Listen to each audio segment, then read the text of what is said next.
13 days to go, and we are back in the kitchen doing a bit more baking, and today I'm going to be icing my Christmas cake. There's countless videos on YouTube showing you how to ice cakes, and most of them do a nice professional smooth finish or do something quite elaborate, you know, some nice design. I do not approve of this. If you bother to make a homemade cake, you've got to, the icing's got to look homemade as well. There's no point in doing it nice and smooth and professional. You know, you want people to know that this is a homemade cake, so it's got to look a bit rough around the edges. And also, I mean, Christmas is all about tradition, so the perfect Christmas cake for me looks like the cake that my mum used to make and the cake that my nan used to make. And if your mum and nan made professional smooth looking Christmas cakes, and that's what you've got to do.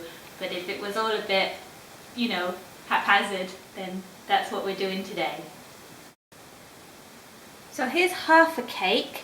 It's been in my cupboard. I made them in about November. I made two, the big ones for me, and then this other one that I'm going to cut into quarters, and you know, each quarter is going to be a little present for someone. So obviously I've got half left here, and cut it in half for the remaining 2 quarters. So we're going to do a layer of marzipan and then a layer of royal icing, which is the traditional hard break your teeth icing. None of this soft fondant nonsense. I like fondant nonsense. It's not traditional. And the first thing you do is stick the marzipan to the cake using apricot jam. And I've just warmed a bit in a saucepan. Make it a bit looser, it's easier to slather on. So just get a pastry brush and give it a good generous coating of the apricot jam. Okay, I'm going to roll out my marzipan with my rolling pin. Put some icing sugar to stop it sticking. Roll it out a little bit. Turn it over to the non-sticky side.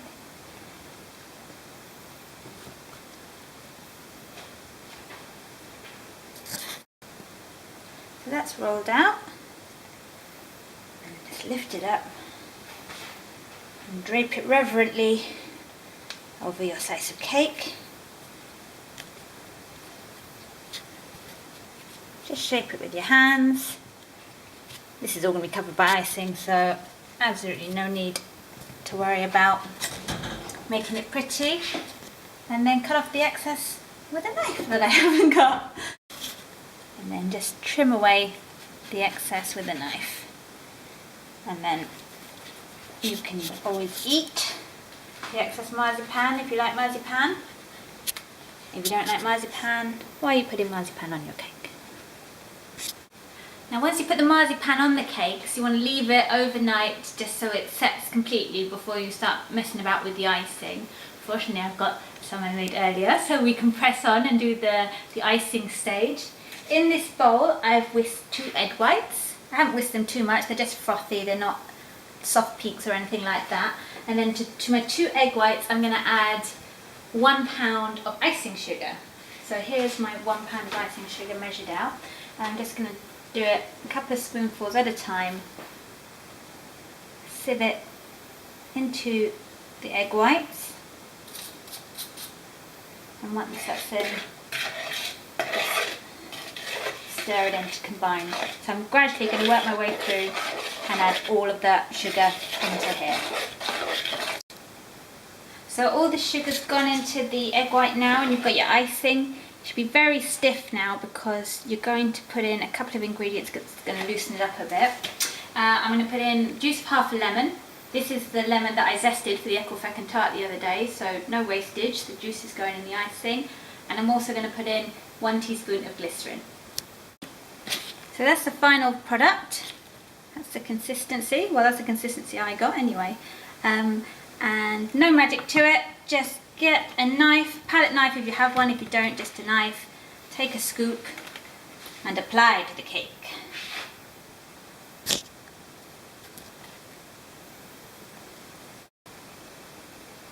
So there's the fully iced cake, looking charmingly rustic. I'm sure you'll agree.